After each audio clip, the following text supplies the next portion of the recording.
अस्सलाम वालेकुम, मैं हूं शाहजेब खानजादा। दुबई में गैर मुल्कियों की जायदादों का डेटा लीक हो गया है और इस हवाले से अहम तफसीलात सामने आ गई हैं। Organized crime and corruption reporting project ने 6 माह के तफ्तीशी प्रोजेक्ट पर काम करके गैर मुल्कियों की जायदादों का पता लगाया है। तफ्तीशी प्रोजेक्ट पर 58 मुमालिक के 74 मीडिया इदारों के रिपोर्टर्स ने काम किया है, जिसमें पाकिस्तान से द न्यूज़ के तहकीकाती सहाफ़ी उमर चीमा और फ़खर दुर्रानी भी शामिल हैं। और प्रॉपर्टी लीक्स में आने वाली तफसीलात के मुताबिक दुबई में गैर मुल्कियों की तकरीबन 400 अरब डॉलर्स की जायदादें हैं और इन लीक्स में दुनिया के सजायाफ्ता मुजरिमों, मफरूरों और सियासी शख्सियात के नाम भी शामिल हैं। प्रॉपर्टी लीक्स के मुताबिक पाकिस्तानियों की दुबई में 11 अरब डॉलर्स की जायदादें हैं और जायदादों के मालिकों में पाकिस्तान की कई सियासी शख्सियात के नाम भी शामिल हैं। पाकिस्तानी मालिकों में कई रिटायर्ड सरकारी मुलाजमीन भी शामिल हैं। सिर्फ यही नहीं, दुबई में जायदादें खरीदने वाले गैर मुल्कियों में पाकिस्तानियों का दूसरा नंबर है और 17,000 पाकिस्तानियों ने दुबई में 23,000 जायदादें खरीद रखी हैं। तफसीलात के मुताबिक प्रॉपर्टी लीक्स में सदर आसिफ अली जरदारी के 3 बच्चों के नाम शामिल हैं। साबिक सदर जनरल रिटायर्ड परवेज मुशर्रफ का नाम भी दुबई की जायदाद के मालिकों की फहरिस्त में शामिल है। प्रॉपर्टी लीक्स में साबिक वजीर आजम शौकत अजीज का नाम भी शामिल है। इसके अलावा प्रॉपर्टी लीक्स में पीटीआई के रुकने कौमी असेंबली शेर अब्दुल मरवत का नाम भी शामिल है। साथ ही बुशरा बीबी की दोस्त फराह गोगी का नाम भी इस फहरिस्त में शामिल है। आने वाली तफसीलात के मुताबिक हुसैन नवाज शरीफ की भी दुबई में जायदाद है, जबकि मौजूदा वजीर दाखिला मोहसिन नकवी की एहलिया भी दुबई में जायदाद की मालिक हैं। इसके अलावा शर्जील मेमन और उनके फैमिली मेंबर्स के नाम भी दुबई में जायदाद के मालिकों की फहरिस्त में शामिल हैं। सेनेटर फैसल वाउडा का नाम भी दुबई की जायदाद के मालिकों की फहरिस्त में मौजूद है। और सिर्फ यही नहीं, पाकिस्तान के 1 दर्जन से ज्यादा रिटायर्ड सरकारी अफसरों, एक पुलिस चीफ, एक सिफारतकार और एक साइंसदान का नाम भी प्रॉपर्टी लीक्स में शामिल है। इसके अलावा सिंध से ताल्लुक रखने वाले 4 अरकान कौमी असेंबली की भी दुबई में जायदादें हैं। बलूचिस्तान और सिंध के 6 से ज्यादा अरकान सूबाई असेंबली के नाम भी प्रॉपर्टी लीक्स में शामिल हैं। जबकि दूसरी तरफ भारतीय शहरी दुबई में जायदादें खरीदने वाले गैर मुल्कियों में सबसे आगे हैं। प्रॉपर्टी लीक्स के मुताबिक 29,700 भारतीयों की दुबई में 35,000 जायदादें हैं, जबकि भारतीयों की दुबई में जायदादों की मालियत तकरीबन 17 अरब डॉलर्स है। इसी तरह 19,500 बरतानवी शहरियों की दुबई में 22,000 जायदादें हैं और बरतानवी शहरियों की दुबई में खरीदी गई जायदादों की मालियत 10 अरब डॉलर्स है। इसके अलावा 8,500 सऊदी शहरियों ने दुबई में 8.5 अरब डॉलर्स की 16,000 जायदादें खरीद रखी हैं। अहम बात यह है कि पाकिस्तान से जिन जिन लोगों का नाम लीक्स में सामने आया है, उनमें से बहुत से लोगों ने इस हवाले से अपना मौक़िफ़ भी जारी किया है। चेयरमैन पीपल्स पार्टी बिलावल भुट्टो जरदारी के तर्जुमान ने प्रॉपर्टी लीक्स पर रद्द-ए-अमल में कहा है कि बिलावल भुट्टो जरदारी और आसफा भुट्टो जरदारी के तमाम मुल्की और गैर मुल्की असासे इलेक्शन कमीशन और FBR में डिक्लेयर्ड हैं। सबको पता है कि बिलावल भुट्टो जरदारी और आसफा भुट्टो जरदारी ने जिलावतनी में परवरिश पाई है। शहीद बीबी की जिलावतनी के दौरान बिलावल और आसफा भुट्टो जरदारी इन अमलाक में रिहाइश पजीर रहे थे, जबकि बेनज़ीर भुट्टो की शहादत के बाद दुबई की अमलाक उनकी औलाद को विरासत में मिली थी। बिलावल भुट्टो और आसफा भुट्टो के तमाम असासों की तफसीलात इलेक्शन कमीशन की वेबसाइट पर शाया की जाती हैं। बिलावल भुट्टो और आसफा भुट्टो की दुबई की अमलाक की तफसीलात पहले से पब्लिक हैं। खबर में कुछ नया नहीं, ना गैर कानूनी है, बज़ाहिर यह खबर है, ना ही कोई स्कैंडल है। बदनीयती पर मबनी किसी भी कार्रवाई को मुतल्लिका फोरम्स पर चैलेंज किया जाएगा। इसके अलावा पीपल्स पार्टी के रहनुमा और सिंध के सीनियर वजीर शर्जील इनाम मेमन ने प्रॉपर्टी लीक्स पर रद्द-ए-अमल देते हुए कहा है कि मेरे असासा जात पहले से ही डिक्लेयर्ड और आवाम के इल्म में है। इलेक्शन कमीशन और टैक्स हुक्काम के पास जमा मालूमात को सनसनीखेज बनाकर पेश किया जा रहा है। जिन जायदादों का तस्करा किया जा रहा है वो पहले ही इलेक्शन कमीशन और मुतल्लिका टैक्स अथॉरिटीज में डिक्लेयर्ड हैं। ये कोई नई बात नहीं, पहले से सब कुछ आवाम के इल्म में है। इसी तरह प्रॉपर्टी लीक्स पर रद्द-ए-अमल में वफाकी वजीर दाखिला मोहसिन नकवी की एहलिया ने कहा है कि 2017 में एक जायदाद खरीद कर 2023 में फरोख्त कर दी थी। रवा साल जनवरी में दूसरी जायदाद खरीदी, जिसको रवा माली साल के टैक्स गोशवारों और इलेक्शन कमीशन में जाहिर किया जाएगा। जबकि तहरीक इंसाफ के साबिक रहनुमा फैसल वाउडा ने कहा है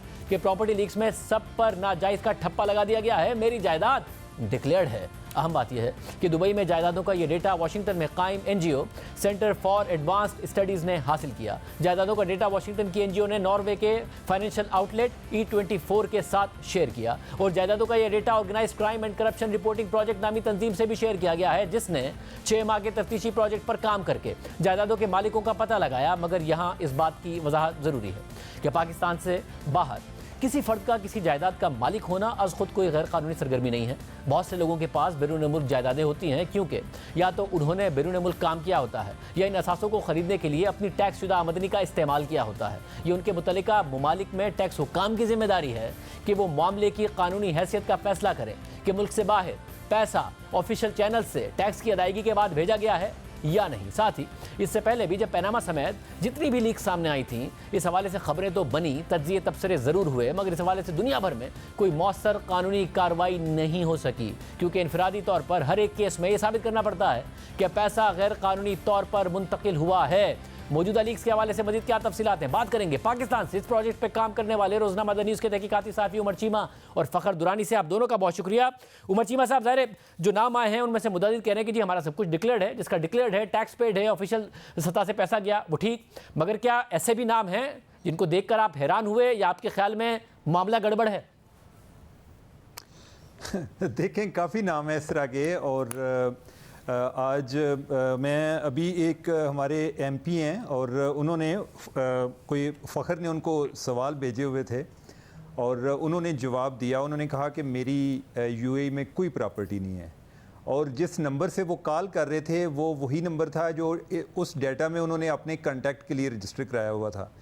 तो कहने की हद तक तो बहुत सारे लोग ये बातें कर रहे होते हैं कि जी हमारी हर चीज़ डिक्लेयर्ड है और हमने कोई चीज़ छुपाई नहीं हुई। लेकिन आपको याद होगा कि जब 2018 में एक एमनेस्टी आई थी और उसमें सुप्रीम कोर्ट ने बेसिकली सू मोटो नोटिस लिया था कि जिन लोगों के फॉरेन एसेट्स हैं वो पाकिस्तान उनके लाए जाएं। तो उस टाइम एमनेस्टी आई थी तो बहुत सारे लोग जो हैं उन्होंने अपनी प्रॉपर्टीज़ डिक्लेयर की थी। उसके बाद क्या कई लोग ऐसे होंगे कि जिन्होंने उसके बाद भी ख़रीदी होंगी। तो जब तक कोई एक तहकीक तलब इन्वेस्टिगेशन नहीं होती, हम उनके बयान को इतनी ही अहमियत देते हैं कि ये उनका एक मौक़िफ़ है। उसके आगे उसके जब इनको बताना पड़ेगा कि क्या उनके सोर्स ऑफ इनकम क्या हैं। मैं नहीं समझता कि सब लोग जो हैं कोई इन्होंने कोई नाजायज़ तरीके से बनाए हुए हैं, लेकिन एक केस है, फॉर एग्ज़ाम्पल कोई एक इंडिविजुअल हैं कि जो फेक अकाउंट से भी वाबस्ता हैं और उनकी जो प्रॉपर्टीज़ हैं उधर वो जो पाकिस्तानी हमने देखे हैं, मेरे ख्याल 5वें नंबर पर उनकी प्रॉपर्टीज़ हैं, कुछ 300 प्रॉपर्टीज़ हैं उनकी। कई और लोग हैं कि जिनका इतनी उसी केस में कई ऐसे लोग हैं कि जिनकी स्टैंडिंग ही नहीं है, जिनकी हो सकता है कि उनके ओहदे के लिहाज से कोई 30,000 रुपया तनख्वाह हो, लेकिन अगर वो बंदा उधर कोई 50 लाख या 60 लाख दिरहम की प्रॉपर्टी उसने 2010 में ख़रीदी हो, तो क्या इस पर सवाल उठने चाहिए या नहीं उठने चाहिए? कौन तहकीक कौन करेगा? सवाल फिर इधर ही आएगा। उमर चीमा साहब, एक आम बात है, आप ये कह रहे हैं कि ज़रा फेक अकाउंट केस में बहुत चीज़ें सामने आई, मुलाजमीन के नाम पर ट्रांजैक्शंस करना, उनके नाम पर बैंक अकाउंट्स खुलवाना, ये सारे मामला सामने आए। आप कह रहे हैं दुबई की जो प्रॉपर्टी डेटा है उसमें भी आपने ऐसे नाम देखे हैं जिनकी जो मुलाजमीन हैं, आमदनी से जायद असासे, पाकिस्तान में सवाल उठ रहा था, बैंक अकाउंट्स में सवाल उठ रहा था, वो नाम आपको दुबई के प्रॉपर्टी लीक्स में भी नज़र आ रहे हैं? जी जी, उधर भी हैं। फ़खर दुरानी, आप बताइएगा, आपने आज तक जितनी स्टोरीज़ की हैं उसमें बड़े स्कैंडल्स किए हैं, बड़े बड़े जो असासों के मामलात हैं वो आप सामने लाए हैं, इसमें आपको क्या ऐसा दिखा जिससे आपने सोचा कि मामला गड़बड़? बहुत शुक्रिया शाहज़ेब भाई। इसमें 2-3 ऐसे नाम हैं जो मेरे लिए एक बड़ी, मैं समझता हूँ, फाइंडिंग थी। एक तो जो है वो साबिक जो सदर थे आरिफ अलवी साहब, उनकी बहू के हवाले से भी प्रॉपर्टी निकली और फिर उसके बाद जो मैंने उनसे रब्ता किया अवाब अलवी साहब से उनका मौक़िफ़ लेने के लिए, तो उस पर उन्होंने कहा कि ये जो प्रॉपर्टी थी उनकी मिसेस को इनहेरिटेड थी और ये प्रॉपर्ली डिक्लेयर्ड है। उसमें एक रिटायर्ड जनरल साहब हैं, जनरल राजा आरिफ, उनसे मैंने रब्ता किया। उनकी एक प्रॉपर्टी हमारे पास आ रही थी, जो डाटा था उसमें उनसे जब मैंने रब्ता करके मौक़िफ़ लिया तो वो कहते हैं 2017 में उनके बेटों ने इनको ये गिफ्ट की है प्रॉपर्टी, जो कि बाहर रहते हैं। लेकिन मैंने उनसे पूछा कि क्या ये प्रॉपर्टी डिक्लेयर्ड है या नहीं है, तो वो कहते हैं अभी तक डिक्लेयर नहीं की उन्होंने। और फिर मैंने रीज़न पूछा कि डिक्लेयर ना करने की वजूहात क्या हैं, तो वो कहते हैं 2012 में उनको पोजेसन मिली है और 2 साल फिर भी मैंने कहा कि हो गए, आपने फिर भी डिक्लेयर नहीं किया। तो वो कह रहे हैं कि वो इस जो टैक्स ईयर है उसमें करेंगे। तीसरी एक जो है इम्पॉर्टेंट मेरे लिए थी, वो जो साबिक आर्मी चीफ़ हैं जनरल कमर जावेद बाजवा, उनके बेटे के नाम की एक प्रॉपर्टी जो है वो इन लीक्स में सामने आई है।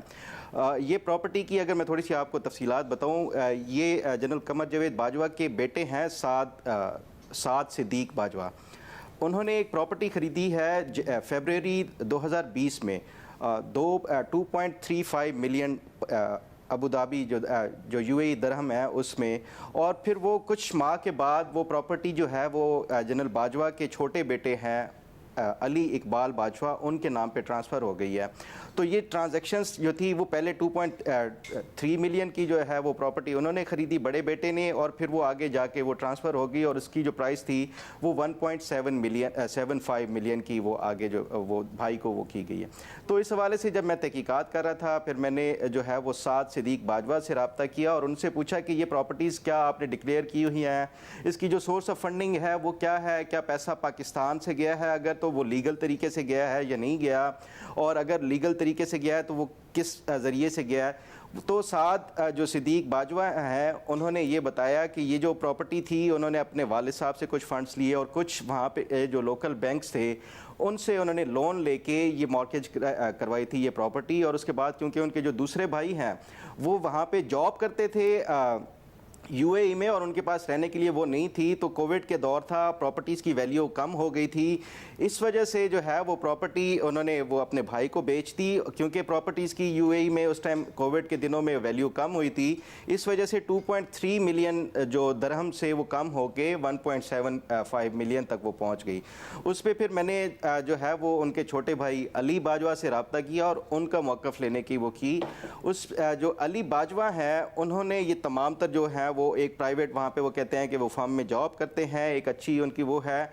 तो क्योंकि वो कोविड के दिन थे, वो बजाय इसके कि कोई प्रॉपर्टी उनके पास रिहाइश का वो प्रॉपर वो नहीं था, बंदोबस्त नहीं था, तो उन्होंने भाई से ये वो जो 2 बेडरूम अपार्टमेंट है वो ख़रीदा है और उसकी जो है वो अपने वालिद साहब से उन्होंने पेमेंट जो है वो लोन लिया है और उनके वालिद साहब ने बाकायदा तौर पे बैंकिंग चैनल के ज़रिए ये तमाम तर जो फ़ंड्स थे वो उन्होंने आगे वो ट्रांसफ़र किए हैं और वो फिर उन्होंने उसकी तमाम तर जो रिसिप्ट्स थी, जो स्टेटमेंट्स थी जिसके ज़रिए वो ट्रांजैक्शंस वो की गई हैं, वो उन्होंने मेरे साथ शेयर की हैं। और उसके साथ साथ उन्होंने बैंक से कोई लोन लिया है 1.3 मिलियन जो दरहम का, वो भी तमाम तर जो रिकॉर्ड था ये तमाम उन्होंने मेरे साथ वो शेयर किया। और उसके साथ साथ फिर FBR का मैंने कहा कि क्या आपने ये डिक्लेयर किया हुआ है आपने भी, और उससे पहले जो आपके भाई थे साद सिद्दीक बाजवा, क्या उन्होंने भी डिक्लेयर किया हुआ था या नहीं।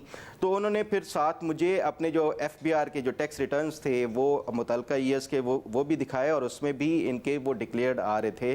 तो मेरे लिए ये 2-3 ऐसे इंपॉर्टेंट थे कि एक मिलिट्री जनरल थे जिन्होंने वो कह रहे हैं कि वो उन्होंने डिक्लेयर नहीं किया, और जो दूसरे हैं वो उन्होंने पूरी जो है वो डिक्लेरेशन के तमाम तर जो है वो डॉक्यूमेंट्स वगैरह भी साथ मुझे वो भेजे अपने जवाब के। बड़ी आम बात है। और अब से कुछ देर पहले हम बताते चलें कि रहनुमा तहरीक इंसाफ शेर अफजल मरवत का बयान भी सामने आया। उनका कहना है कि मैं दुबई में अपार्टमेंट का मालिक हूं, दुबई में प्रॉपर्टी FBR और इलेक्शन कमीशन में 6 साल से मैंने डिक्लेयर की हुई है, बैरून मुल्क प्रॉपर्टी की तस्दीक FBR और इलेक्शन कमीशन से की जा सकती है। शेर अफजल मरवत साहब का भी मौक़िफ़ सामने आ गया है। उमर जी साहब, पनामा पर भी आपने ज़ाहिर बहुत काम किया और वो जो स्कैंडल पाकिस्तान में ब्रेक हुआ, एक रिपोर्टर जब स्टोरी करता है तो उसकी ज़ाहिर वो चाहता है कि उसका एक इम्पैक्ट हो, वो सारी मामलात हो, मगर बाद में आप खुद ये कहते नज़र आए कि जो मामला होना था उसे पाकिस्तान में जो रिवायती तौर पर हुआ है कि करप्शन को का इल्ज़ाम लगाकर उसे पॉलिटिकल पॉइंट स्कोरिंग के लिए इस्तेमाल किया जाता है, एहतसाब होता कोई नहीं है और ना पकड़ी जाती है। फिर इमरान खान साहब की हुकूमत है, उन्होंने कहा 450 जो नाम थे पनामा में एक से हम तहकीक करेंगे, कुछ नहीं किया, कुछ भी नहीं हुआ, एमनेस्टी पे एमनेस्टी वो भी देते रहे। ये देख के लग रहा है आपको डॉक्यूमेंट कि अगर हुकूमत करना चाहे तो कुछ कर ज़रूर सकती है इस हवाले से? देखिए, करने को तो शायद वो कर सकते हैं, लेकिन अगर इनकी एक पैटर्न देखा जाए उसी से किसी के बारे में कोई हम राय कायम कर सकते हैं ना, तो हमारा पैटर्न ऐसा नहीं है। हमारे यहाँ जो एहतसाब के अदारे हैं वो सारे लोगों की पॉलिटिकल मैनेजमेंट के लिए हैं, उनको अपने साथ मिलाने के लिए हैं या अपने मुखालफिन जो है उनको पीनलाइज करने के लिए हैं। इससे ज़्यादा उनकी अहमियत नहीं है। और इसका नुकसान ये होता है कि वो लोग के जो वाकई एक करप्ट भी होते हैं वो भी आपको मजलूम और मासूम नज़र आते हैं। वो लगता है कि जिस तरह बाकी लोगों के साथ हो रहा है इनके साथ भी इसीलिए हो रहा है। हम बाज़ औक़ात ख़बर करते हैं तो लोग कहते हैं कि हमें पता है कि ये ख़बर क्यों दी गई है। अच्छा, वो हमें भी नहीं पता होता कि जो उन्होंने उसकी तशरीह की होती है। तो ये मामला तो चलते रहते हैं। मैं आपको बताऊं कि जो पनामा की बात थी वो भी एक पॉलिटिकली मोटिवेटेड केस था ना, उससे बड़ा यानी कि ये पेंडोरा पेपर था, इसमें बहुत सारी चीज़ें आई थी। पनामा पे भी पहले तो वैसे चाहिए था कि जो मियां नवाज शरीफ हैं, कई लोग कहते हैं जी 400 बंदे थे, सिर्फ मियां साहब का इंतखाब किया गया, तो मियां साहब प्राइम मिनिस्टर थे, मियां साहब को चाहिए था कि बाकी जो लोग हैं उनकी कोई इंक्वायरी आर्डर कर देते, कुछ भी नहीं हुआ। और बाद में जब इमरान खान आए और पेंडोरा आया, और पेंडोरा के टाइम पे इन्होंने एक फैक्ट फाइंडिंग कमेटी बनाई, वो भी इस चीज़ में काफ़ी उस्ताद हैं कि वो चाहें तो जब वो एक शोर चल रहा होता है तो उस टाइम उसको मैनेज कर लेते हैं। जी हमने एक कमेटी बना दी है, उस कमेटी ने हमसे सारा डाटा ले लिया और उसके बाद हमें भी कभी खबर नहीं हुई, हमारा कभी उन्होंने फ़ोन भी अटेंड नहीं हुआ किया कि उन जो डिटेल्स उन्होंने इकट्ठी की थी क्या उस पर कोई उन लोगों को नोटिस भेजे गए, या कि उनको सिर्फ यही इस्तेमाल रहा कि हुकूमत वक्त जो है वो उनमें से अपने मुखालफिन तलाश करे और उनके खिलाफ जाए। तो मौजूदा सूरत हाल में भी ऐसे ही है कि अब यही देखें ना कि फेक अकाउंट केस जो है वो जरदारी साहब पर था। जरदारी साहब इस टाइम प्रेसिडेंट हैं, तो अब क्या होगा? कुछ नहीं होगा। ठीक है, तो अगर ये मामला उन पर रुकेगा तो बाकी लोगों के खिलाफ क्या होगा? या जो मोहसिन नकवी साहब हैं उनका जिक्र उनके आ रहा है, चलें नहीं कि उनके मामला तो हो सकता है क्लियर हों, लेकिन FIA जो है वो उनके अंडर है, तो बाकी लोगों के खिलाफ क्या कैसे जाएगी? तो मैं तो फ्रेंकली मैं कोई एहतसाब के अमल से कोई इतना ज़्यादा मुतमिन नहीं हूँ, लेकिन यही है कि एक दफ़ा एक ब्यूरोक्रेट थे रिटायर्ड, मुझे उनकी बात अच्छी लगी। वो ओवर टाइम वक्त के साथ बड़े सिनिक हो गए कि बहुत सारी इन्वेस्टिगेशन करते हैं और किसी नतीजे पर नहीं पहुंचती। तो मैं उनको पूछा कि आपका इंटरेस्ट फिर किस तरह बरकरार रहता है? उन्होंने कहा कि मैं इस नीयत के साथ करता हूं कि जो चीज़ एक दफ़ा फाइल में आ जाती है वो किसी ना किसी स्टेज पर पॉप अप हो जाती है, कि बेशक ये जो एक पर्सनली या पॉलिटिकली मोटिवेटेड केसेस होते हैं वो जो रिकॉर्ड में पड़ा होता है तो वो चीज़ें आगे चल पड़ती हैं। और हमारे यहाँ यही हो सकता है और इसके अलावा कोई नहीं हो सकता। कभी किसी को ज़रूरत हुई तो वो इस इन्वेस्टिगेशन को इस्तेमाल कर लेंगे, अदरवाइज नहीं करेंगे। फ़खर, आपने काम किया, वर्जन्स भी लिए, तहकीक भी की, आपको भी बहुत सारे मामला तहकीक तलब लग रहे हैं जिसमें अथॉरिटीज़ कोई नोटिस लें? बिल्कुल, इसमें बहुत सारे ऐसे मामलात हैं, ख़ासतौर पे पॉलिटिशियंस के हवाले से भी हों या जो मिलिट्री जनरल्स के हवाले से। मैंने over a dozen military generals हैं, उनकी जो है ये जो तमाम तर जो ट्रांजैक्शंस के हवाले से है, एक ने तो ख़ुद कह दिया कि मैंने जो है वो नहीं किया हुआ, डिक्लेयर नहीं किया हुआ। तो बाकी जितनों से मैंने रब्ता किया है उन सब ने कहा कि हमने डिक्लेयर किया हुआ है। तो मेरा ख्याल है कि ये सिर्फ आप जो है वो उनके ऊपर रिलाय नहीं कर सकते जो कह रहे हैं कि हमने डिक्लेयर किया हुआ है। शेर अफजल मरवा साहब का आप बता रहे थे कि उन्होंने ये अभी बयान दिया है कि उनकी तमाम तर जो प्रॉपर्टीज़ हैं वो डिक्लेयर्ड हैं। मैं उनको आज सुबह दिन से ही कोशिश कर रहा हूँ उनसे भी जो उनका मौक़िफ़ लेने के लिए, उन्होंने वो कोई जवाब नहीं दिया, बल्कि मैंने रिटर्न उनको वो किया था। ये जो जिस तरह उमर चीमा साहब बात कर रहे थे पेंडोरा पेपर्स के हवाले से, देखिए हमने जब उनके साथ जो एक कमेटी बनाई गई थी प्राइम मिनिस्टर इंस्पेक्शन कमीशन की तरफ से, जब हमने तमाम तर जो रिकॉर्ड उन्होंने मांगा था वो दिया, उसके बाद वो तहकीकात करते रहे FBR और बाकी भी जो उनके साथ नुमाइंदे थे। उसके बाद मैंने फॉलोअप के लिए उनको बारहा रब्ता किया और उनसे पूछा कि ये जो आपकी इन्वेस्टिगेशन थी वो कहाँ तक पहुँची है और जो रिपोर्ट है वो किस लेवल पे है। तो उस पर, क्योंकि पहले ये इमरान खान की हुकूमत थी और उस दौरान ये तहकीकात हो रही थी, और जब जो तहकीकात हो रही थी उसमें उस टाइम के जो फाइनेंस मिनिस्टर थे उनके भी नाम थे और FBR ये तमाम तर वो कर रहा था। तो वो उसको मामला को जो है वो पेंडिंग किया गया। फिर जब ये ट्रांसफ़र किया गया, PDM की हुकूमत आई, तो उन्होंने, मैंने जब इनसे अराकीन से पूछा था तो वो कहते हैं वो जो उस टाइम वज़ीर आज़म थे शहबाज शरीफ साहब, उनकी टेबल के ऊपर है ये रिपोर्ट जो है। तो शहबाज शरीफ साहब की हुकूमत आई, चली गई, फिर नई हुकूमत भी आ गई है, तो उसके हवाले से अभी तक कोई हमें अपडेट नहीं पता चली कि पेंडोरा पेपर्स का क्या हुआ। तो अगर ये इस तरह देखा जाए, ट्रेंड देखा जाए, तो मुझे नहीं लगता कि ये इस तरह की, ये अब मौजूदा जो लीक्स हैं उसके ऊपर भी कोई इस तरह की पेशरफ्त होगी। बहुत शुक्रिया। आप देखते हैं कि इस हवाले से तहकीकात होती हैं या नहीं होती हैं। प्रोग्राम में आगे बढ़ते हैं। मुल्क की आला अदलिया में मुबैना मुदाखलत के हवाले से एक के बाद एक अहम खबर सामने आ रही है। आज जहां इस्लामाबाद हाई कोर्ट के 2 जजेस जस्टिस मोहसिन अख्तर कियानी और जस्टिस बाबर सत्तार के खिलाफ प्रोपेगेंडे पर तौहीन अदालत की कार्रवाई से मुतालिक 2 अलग अलग बेंचेस ने समाअत की है, तो वहीं जस्टिस बाबर सत्तार का अदालती उमूर में मुबैना मुदाखलत से मुतालिक इस्लामाबाद हाई कोर्ट के चीफ जस्टिस आमिर फारूक के नाम खत का एक नुक्ता भी सामने आया है। जस्टिस बाबर सत्तार ने अपने खत के सामने आने वाले पॉइंट नंबर 13 में लिखा है कि अदालत ने ऑडियो लीक्स केस में ISI, IB और FIA समेत खुफिया और तहकीकाती इदारों के सरबराहों के अलावा मुतल्लिका वजारतों और PTA और पेमरा जैसी रेगुलेटरी बॉडीज़ को नोटिस किए थे। अदालत के सामने सवाल यह है कि क्या शहरियों की जासूसी करने की कानून में गुंजाइश है या नहीं है। केस की समाअत के दौरान एक मरहले पर मुझे सिक्योरिटी इस्टेब्लिशमेंट के टॉप ऑफिशल्स की जानिब से ये पैगाम भिजवाया गया कि मैं सर्वेलेंस और उसके तरीक़ाकार की तफसीली स्क्रूटनी से पीछे हट जाऊँ।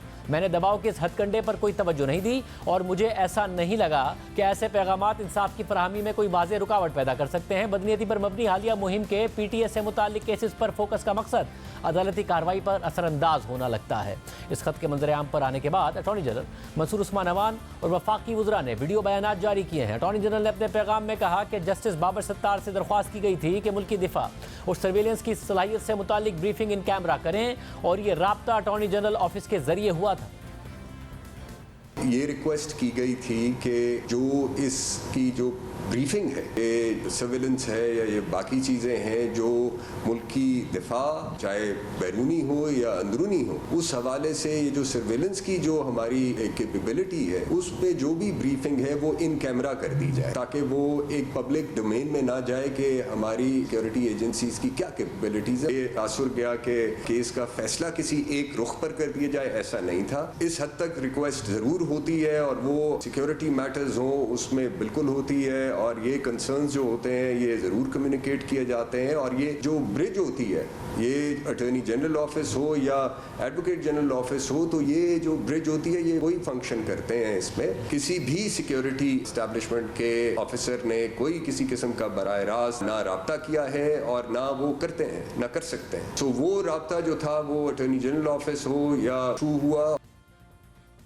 जबकि इस हवाले से जब हमने अटॉर्नी जनरल मंसूर उस्मान अवान से रब्ता किया तो उन्होंने जवाब दिया कि मैं सिर्फ ये वाज़ेह करना चाहता था कि अदालत के काम में कोई मुदाखलत नहीं की गई। इस मुख्तसर गुफ्तगू का वाहिद मकसद यही था।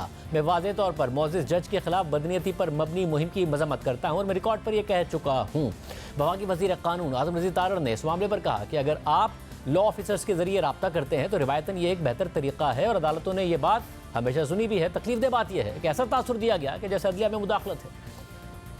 अगर आप लॉ ऑफिसर्स के ज़रिए कम्युनिकेट करते हैं एडवोकेट जनरल ऑफिस या अटॉर्नी जनरल ऑफिस के ज़रिए, तो वो एक रवायतन एक बेहतर कोर्स है। अदालतों ने हमेशा ये बात सुनी भी और सुननी चाहिए भी, क्योंकि ये सब के भले और अच्छाई में है। मेरे लिए जो तकलीफ दे चीज़ है वो इस चीज़ का इस तरह से तशहीर है कि एक इम्प्रेशन क्रिएट कर दिया गया कि जैसे अदलिया में मुदाखलत है। सारे इदारों को थोड़ी स्पेस रखनी चाहिए एक दूसरे के लिए, अपने अपने कंपार्टमेंट्स में फिर हम काम करें ना।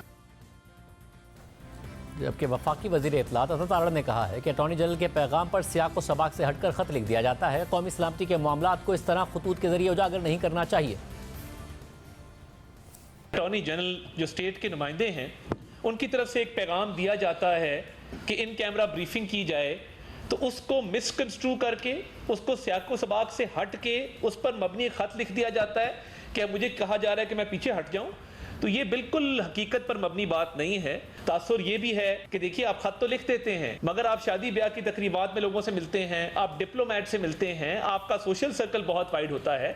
हम बतौर पब्लिक रेप अपनी तमाम तर ट्रैवल डॉक्यूमेंट्स पब्लिक करते हैं। खुदा ना खास्ता डुअल नेशनैलिटी है, परमानेंट रेजिडेंस है किसी मुल्क की, वो भी चीज डिक्लेयर करनी होती है। चीफ जस्टिस फुल कोर्ट में बुला सकते हैं आप, चीफ जस्टिस तक आपकी रसाई है। तो एक ही कोर्ट के चीफ जस्टिस को खत लिखना जिससे आपकी डेली मीटिंग्स है, मैं समझता हूँ कि ये एक इस इशू को कंट्रोवर्शियल करने वाली बात है। इस इशू को लेकर अगर कौमी सलामती पर सवाल उठाया जाएगा तो ये नामुनासिब होगा।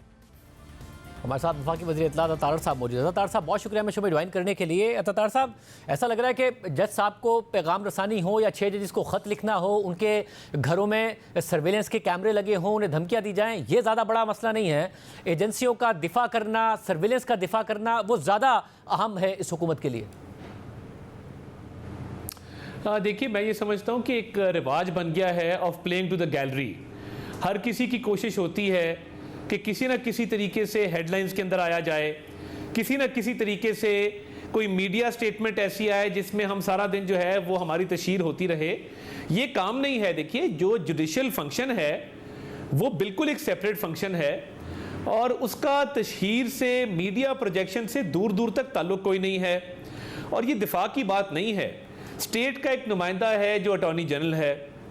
अक्सर औकात पैगाम रसानी स्टेट की तरफ से as principal law officer of the country वो अटॉर्नी जनरल ही करते हैं। अब उन्होंने इस्दा की थी कि इन कैमरा ब्रीफिंग कर ली जाए, क्योंकि देखिए जब इस मुल्क में कुलभूषण जाधव जैसे स्पाइज रिकवर होंगे, जब यहाँ पे टेरर नेटवर्क्स मौजूद होंगे, तो ऑब्वियसली जब आप पूरे सर्वेलेंस सिस्टम के ऊपर सवालात उठाएंगे और उसमें कुछ बातें ऐसी होंगी जो इन कैमरा होने वाली हैं, तो आपको ये भी दरखास्त ना की जाए कि इसको इन कैमरा सुन लें। बस अगर मैं ये भी आपकी तबीयत पे नागवार गुजरता है। इन कैमरा वाली बात पे आता हूँ कि किस तरह ये दरख्वास्त होनी चाहिए थी, मगर जब दहशतगर्द बरामद हो रहे हों, कुलभूषण जैसे वाकयात हो रहे हों, तो एजेंसियों का काम है ना कि उसी पर फोकस करें, या उनका ये भी काम है कि वो जजेस के घरों में सर्विलेंस के कैमरे लगाएं, वो लोगों की कॉल्स टैप करें, वो सियासत में मुदाखलत करें। हुसैन नवाज जब GIT के सामने पेश हों तो उनकी तस्वीरें लीक करें, जिस पर आपको उस वक्त बड़ा एतराज़ था। एजेंसियों का भी काम है ना अपने काम से काम रखें। देखिए, मैं तो समझता हूँ कि एजेंसियां इस मुल्क में पंचिंग बैग बन चुकी हैं, उनके अफसर शहीद भी होते हैं। आप उठा के देख लें, ISI का अफसर अभी मुल्तान में शहीद हुए, उससे पहले KPK में शहीद हुए। ये बड़ा आसान हो गया है कि जिसका दिल करता है वो सवालात उठाता है, ये नहीं देखते। अनफॉर्चुनेटली एजेंसी का एक प्रॉब्लम है, वो प्रेस कॉन्फ्रेंस नहीं कर सकते, वो आके अपनी कारकर्दगी बता नहीं सकते कि दिन रात सर्वेलेंस के थ्रू वो पाकिस्तान की सरहदों को कैसे महफूज रखते हैं, वो टेरर के ऑपरेशंस में किस तरह मावनत करते हैं, वो दहशतगर्दी की कार्रवाइयों को कैसे नाकाम बनाते हैं। प्रॉब्लम ये है कि एक इदारा है जुडिशरी का जिसके अंदर 7 वाले कमरे में बैठे चीफ जस्टिस को ये नहीं कहा जाता कि मेरी बात सुने, मीडिया को वो खत लीक किया जाता है और सोशल मीडिया पे उसको लीक कराया जाता है कि मैंने ये 7 में कमरे में बैठे हुए चीफ जस्टिस को खत लिख दिया है।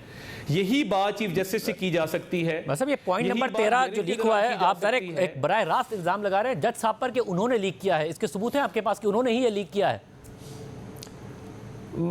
शाहजेब साहब, अगर मैं एक खत लिखूं और वो मीडिया पे आ जाए, ये तो बाकायदा कहा जाता है ना कि इसको चलाओ, ये तो कहा जाता है ना कि सोशल मीडिया पे इसको तशहीर मिले, ये वरना देखें एक खत विद इन 1 बिल्डिंग लिखा जा रहा है, एक कमरे से दूसरे कमरे जाना है।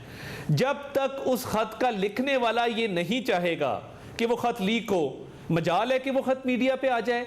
देखिए, इन मामलात को सुलझाने की जरूरत है, मगर क्योंकि 2 पार्टीज इन्वॉल्व हैं, एक जज ने खत लिखा है, एक जज को खत लिखा गया है, तो आप सिर्फ इम्प्लाई कर रहे हैं कि जिसने लिखा है उसने लीक किया है। मगर अहम बात यह है कि जो 6 जजेस ने जब खत लिखा तो उससे पहले उन्होंने बताया कि उन्होंने अपने चीफ जस्टिस को बताई थी ये सारी बातें, और फिर उस वक्त के चीफ जस्टिस उमर अता बंदियाल को भी बताई थी ये सारी बातें, बट कुछ एक्शन नहीं हुआ और खत लिखने पर मजबूर हुए।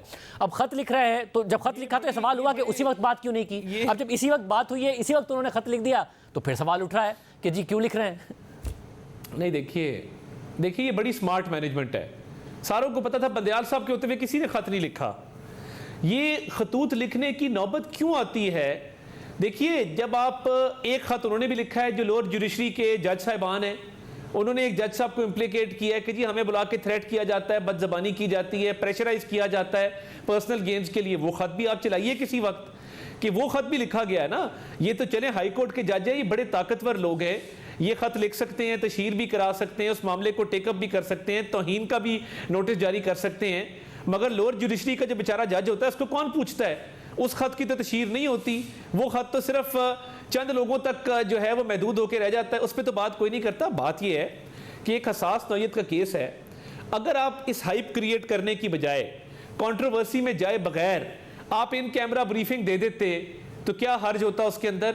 मगर उसको ईगो का इशू बनाया गया। वैसे बदियाल साहब के दौर में भी ये इदारों के सर देखें, बदियाल साहब के मसला ये कि बदियाल साहब के दौर में भी खत लिखे गए थे। और जब आप लोअर जुडिशरी की बात कर रहे हैं तो लोअर जुडिशरी के साथ भी वाकई ऐसा होता रहा है। जज अरशद मलिक ने बताया कि कैसे नवाज शरीफ के खिलाफ वो इस्तेमाल हुए, फिर जज बशीर मोहम्मद किस तरीके से इस्तेमाल होते थे, और वही जज बशीर मोहम्मद किस तरीके से फिर दूसरे केस में इमरान खान साहब के खिलाफ भी इस्तेमाल होते हुए नजर आए। तो लोकल जो लोअर जुडिशरी है उसे भी कौन इस्तेमाल करता रहा है इस मुल्क में, वो भी आपको पता है। नहीं, देखें, जज बशीर ने क्या अभी इम्प्लीकेट किया किसी को, क्या किसी का नाम लिया? मैं तो उस खत की बात कर रहा हूं जो मोहसिन अख्तर कियानी साहब के खिलाफ लिखा गया है। लोअर जुडिशरी के जज साहिबान ने, उन्हें कहा बड़ी फ्रस्ट्रेशन है, हमें रोज बुला के कहा जाता है ये फैसला कर दो, वो फैसला कर दो। वो खत ऑन रिकॉर्ड मौजूद है। तो बात ये है कि देखिए, ये तो इसकी तहकीकात होनी चाहिए ना, इसको आगे बढ़ना चाहिए, उसकी भी तहकीकात कर ले, इस मामले की भी तहकीकात कर ले। बिल्कुल तहकीकात होनी चाहिए, और उसका फोरम ऑलरेडी इनके खिलाफ तो एक सुप्रीम जुडिशियल काउंसिल में रेफरेंस भी पेंडिंग है, वो टेकअप होना चाहिए। क्यों नहीं टेकअप होता? देखिए, ये टकराव की तरफ मामलात को लेके जाना और ये तासर देना कि जिस तरह जुडिशरी का कोई टकराव है किसी के साथ, ये मुनासिब नहीं है। ऐसा मगर ये जो अटॉर्नी जनरल साहब हैं, इन्होंने ये बात ऑफ पावर्स को, बस ये बात ओपन कोर्ट में नहीं करनी चाहिए थी अटॉर्नी जनरल साहब को। आप कह रहे हैं कि आप एक प्रोसीडिंग हो रही है उसे इन कैमरा कर लें, तो एक पार्टी है जो कि पटिशनर है, ओपन कोर्ट में बात होगी, पटिशनर को मौका दिया जाएगा इस बात पर अपनी बात करने का कि सीक्रेट होनी चाहिए नहीं होनी चाहिए, फिर ओपन कोर्ट में जज साहब फैसला करेंगे, या ये प्राइवेटली कम्युनिकेट किया जाएगा, वो भी एजेंसीज के बिहाफ पे कम्युनिकेट किया जाएगा? नहीं, देखिए, एजेंसीज को इंडिया की तो नहीं है, ना ही वो किसी और दुश्मन मुल्क को रिप्रेजेंट करती हैं। अगर स्टेट के ऑर्गन के तौर पे वो समझते हैं कि वो स्टेट का हिस्सा हैं, तो अगर उन्होंने कोई बात कम्युनिकेट करनी है और अटॉर्नी जनरल ये बेहतर समझते हैं कि इन कैमरा ब्रीफिंग होनी चाहिए और ये हसास नेशनल सिक्योरिटी के मामलात हैं, तो अगर वो ये कम्युनिकेट कर देते, ये ट्रेडिशन रहा है कि अटॉर्नी जनरल हमेशा between the other branches and the judiciary as a bridge act करते हैं, पुल का किरदार अदा करते हैं।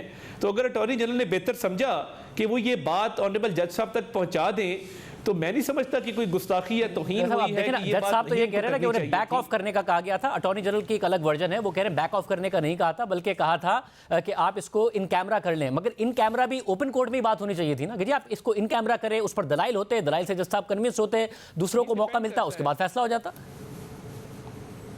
देखिए, एक तो हर केस में अटॉर्नी जनरल बतौर स्टेट के वकील के अपेयर नहीं होते, वो प्रिंसिपल लॉ अफसर है मुल्क के, वो कई केसेस में अपेयर होते हैं, मोस्टली उनकी अपेयरेंस सुप्रीम कोर्ट में होती हैं। मगर हैविंग सेड दैट, क्योंकि वो प्रिंसिपल लॉ अफसर हैं, तो वो उनका चैनल खुला रहता है, उनकी बातचीत जज साहबान से होती रहती है, और एक ट्रेडिशन है कि ये बातचीत चलती है। तो उन्होंने बेहतर समझा होगा कि मेरी अपेयरेंस इस केस में नहीं है, और यही बात मैं उनसे दस बदस्ता उनसे गुजारिश कर लूँ।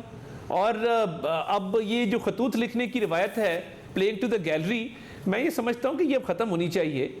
और अगर आप समझते हैं आपके तहफ़्फ़ुज़ात हैं, तो उनका आप इजहार कर देते, आप अटॉर्नी जनरल को कहते कि मुझे ये पैगाम मत दो।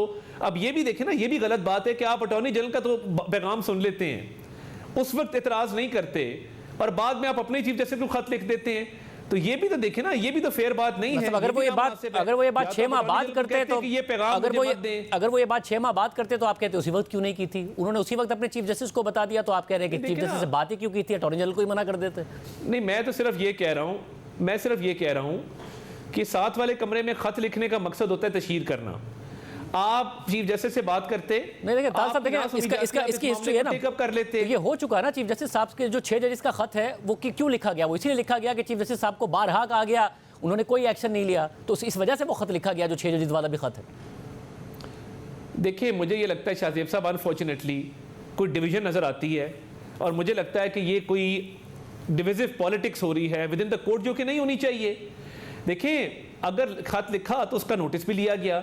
मैं ये कह रहा हूं कि आपको अगर इतराज था अटॉर्नी जनरल के पैगाम पर, तो आप उसी वक्त ऑब्जेक्शन रेज करते और आप कहते कि अटॉर्नी जनरल साहब, आज के बाद आपने मुझे कोई पैगाम नहीं देना, I have taken strong exception, और ये गलत पैगाम था, ये आप बता दें कि ऐसे पैगामात नहीं आएंगे मेरे तक। ये क्या बात हुई कि आप वो पैगाम सुन लें और उसके बाद खत लिख दें? ये तो बड़ी अनफेयर बात है ना, नामुनासिब रवैया है। और ये जो बात है, क्योंकि अटॉर्नी जनरल साहब कह रहे हैं कि सिर्फ और सिर्फ इसको कहा गया था कि इसको इन कैमरा रखा जाए, ये वर्बल कम्युनिकेशन थी, कोई रिटन कम्युनिकेशन नहीं थी। जी, ऑब्वियसली ये वर्बल कम्युनिकेशन थी। मैंने आपको अर्ज किया ना, एक ट्रेडिशन है कि स्टेट के बिहाफ पे अगर कोई पैगाम रसानी होती है और कोई ऐसे मामलात होते हैं हसास, जिनको समझा जाता है कि पहुंचाया जाए, और वो कोर्ट की प्रोसीडिंग से रिलेटेड होते हैं, तो अटॉर्नी जनरल ये पैगाम देते होते हैं, अब तारीख में देते आए हैं। मतलब आज मसला ये कि आज भी जब आपने प्रेशर की तो उसमें ऐसा लगा कि जज साहब की प्राइवेट मालूमात, उनकी फैमिली की प्राइवेट मालूमात सोशल मीडिया पर आएँ, उनके खिलाफ झूठा प्रोपेगेंडा हो, उनके ग्रीन कार्ड को डुअल नेशनैलिटी बनाकर पेश किया जाए, उनके ज़ाती असासों पर बात की जाए, झूठ उनके खिलाफ बोला जाए, उससे एतराज़ नहीं है आपको। आपने आज फिर कहा कि जी हम पार्लियामेंटेरियंस जो होते हैं वो तो अपने सारे असासे बताते हैं, क्योंकि आप कानून के मुताबिक पाबंद है ना बताने के। एक जज नहीं है पाबंद, तो वो क्यों बताए? आप उनसे भी वही डिमांड कर रहे हैं, बजाय इसके कि आपको इस बात पर एतराज़ हो कि झूठा प्रोपेगेंडा उनके खिलाफ हो रहा है। यानी मैं देखें, मुल्क में बड़े बड़े अच्छे जजेस भी मौजूद हैं, यानी एसेट बियॉन्ड मीन्स हो, आप जवाबदेह नहीं है। मिसयूज ऑफ अथॉरिटी हो, आप लोअर जुडिशरी के जजेस को धमकाएं, आप जवाबदेह नहीं है। देखिए, सुप्रीम जुडिशियल काउंसिल किसी मकसद के लिए बनी है। एसेट बियॉन्ड मीन्स पे कैसे जवाबदेह नहीं है? एसेट बियॉन्ड कैसे जवाब देने? एसेट बियॉन्ड मीन्स पे जवाब दे हैं। जस्टिस नकवी का केस आपने देखा, उन्हें रिजाइन करके जाना पड़ा, फिर आपने जस्टिस कादी फैसल साहब का केस देखा, उन्होंने कंटेस्ट किया और अपने आप को सही साबित किया। तो ये किसने कहा? ये आप रेफरेंस मूव कर दें अगर एसेट बियॉन्ड मीन्स का, कैसे प्रोपेगेंडे पे आपको इतराज? मैंने तो यही बात की ना। देखें, चाहे वो ग्रीन कार्ड की बात हो, वो प्रॉपर्टी की बात हो, एसेट बियॉन्ड मीन्स की बात हो रही है ना, मिसयूज ऑफ अथॉरिटी की बात हो रही है। मुझे ये बताइए ऑफ अथॉरिटी ग्रीन कार्ड कैसे है? उनके जज बनने से पहले उनके पास ग्रीन कार्ड था, असास से उनके सारे डिक्लेयर थे। उन्होंने बताया कि उन्होंने उस वक्त के चीफ जस्टिस को बताया था और गैर कानूनी भी नहीं है उसे रखना, तो कैसे इसके ऊपर प्रोपेगेंडा होना, उन्होंने जबरदस्ती डुअल नेशनल कहना, इस पर हुकूमत कुछ नहीं कर रही है, उल्टा जज साहब के खिलाफ बात कर रही है। नहीं देखिए, मैं तो सिर्फ ये कहूंगा कि आपके जब एसेट्स बढ़ते हैं ये ऑफिस होल्ड करने के बाद, तो ऑब्वियसली उसका एक प्रोसीजर है। पहले ही एक और जज साहब हैं जिनका रेफरेंस पेंडिंग है, तो वो भी अभी तक कियानी साहब का टेकअप नहीं हुआ। मैं सिर्फ ये कह रहा हूं कि जब आप एक पोजीशन में होते हैं और आपकी असासे बढ़ें या आपका सोशल सर्कल इतना वाइड हो कि आप बहुत सारे लोगों से राब्ते में हो, तो ये कोड ऑफ कॉन्डक्ट भी जजेस का हुआ करता था जिसमें ममानियत थी कि आपने सोशल मिंगलिंग नहीं करनी। मतलब जैसे बाबर सत्तार के असासों में जज बनने के बाद क्या ऐसा इजाफा हुआ है? उन्होंने तो क्लैरिफाई किया है कि ऐसा कुछ नहीं है, और जो मौजूदा अटॉर्नी जनरल हैं उन्होंने कंडेम किया है कि उनके खिलाफ जो प्रोपेगेंडा हो रहा है, उन्होंने कहा है कि उनके जो कागजात थे जज बनने से पहले वो सारे के सारे उन्होंने खुद जाती तौर पर देखे थे और बिल्कुल दुरुस्त कागजात थे। मगर आप जो प्रोपेगेंडा उसके जवाब में बाबर सत्तार साहब मैं प्रोपेगेंडा को नहीं मैं तो प्रोपेगेंडा को कंडेम करता हूं, मगर मैं ये जरूर बिलीव करता हूं कि सेल्फ अकाउंटेबिलिटी होनी चाहिए। अगर आपके बाहर एसेट्स हैं, आप कहें कि जी मेरे एसेट्स हैं, मैंने फलां दौर में एक्वायर किए थे, तो देखिए ये इसमें जो भी असासे हैं क्लैरिफिकेशन आपने देखी होगी, वो बता चुके हैं सारा का सारा। आप एग्जैक्टली किस जज की बात कर रहे हैं? कि क्लैरिफिकेशन ना काफी, मैं बाबर सत्तार साहब की बात करूं, आपकी क्लैरिफिकेशन ना काफी है। क्लैरिफिकेशन अगर ना काफी है तो फिर आपको रेफरेंस भेजना चाहिए ना। आप रेफरेंस भेजें बजाय इसके कि प्रोपेगेंडा हो रहा हो और आप उस प्रोपेगेंडे के दिफा में आ जाएं। एक और जज साहब का भी रेफरेंस पेंडिंग है। मैं सिर्फ ये चाहता हूं, देखिए स्टेट का काम क्या है कि तीनों जो स्टेट के ऑर्गन्स हैं वो आपस में हमांगी में काम करें, और मैं चाहता हूं ये महाजरा ही खत्म हो। मगर आए दिन जब खतूत लिखे जाएंगे और शक्को शुबहात का इजहार किया जाएगा तो मामला तो तसादम की तरफ जाएंगे। इन मामलात को सुलझाने की ज़रूरत है, टेम्परेचर नीचे करने की ज़रूरत है, इसीलिए बातचीत की जाती है। अगर बातचीत के जवाब में आप एक खत लिख देंगे जो हकीकत में मबनी नहीं होगा, तो फिर आप कंट्रोवर्सी में तो आप उसको बढ़ा रहे हैं, उसमें इजाफा कर रहे हैं, आप मामलात को उलझा रहे हैं सुलझाने की बजाय। तो फिर सुलझेंगे कैसे? आप बताइए, आपके पास क्या हल है मामला सुलझाने का? देखिए मैं तो यही समझता हूं कि देखिए एक जज साहब के खिलाफ ऑलरेडी रेफरेंस पेंडिंग है, उसको फिक्स होना चाहिए हियरिंग के लिए। कियानी साहब के खिलाफ जो पेंडिंग है वो बिल्कुल हो, वो रूटीन के मुताबिक, कानून के मुताबिक होना चाहिए। और जहां तक ये मामलात हैं, जो खत लिखने का मामला है, एक खत ऑलरेडी टेकअप हो गया सुप्रीम कोर्ट की तरफ से, दूसरे खत को कंट्रोवर्सी में कन्वर्ट किया जा रहा है।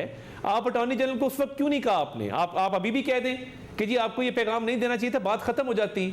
मगर उसकी बात सुन लेना और फिर खत लिख देना, ये मैं समझता हूं कि नामुनासिब। और एक वैसे ही आपका एक कोई दोस्त या कोई भी कॉलीग पैगाम दे, उस वक्त आप इनकार ना करें और बाद में आप प्लेइंग टू द गैलरी खत लिख दें, तो मैं समझता हूँ ये वैसे ही एक एथिक्स के खिलाफ है।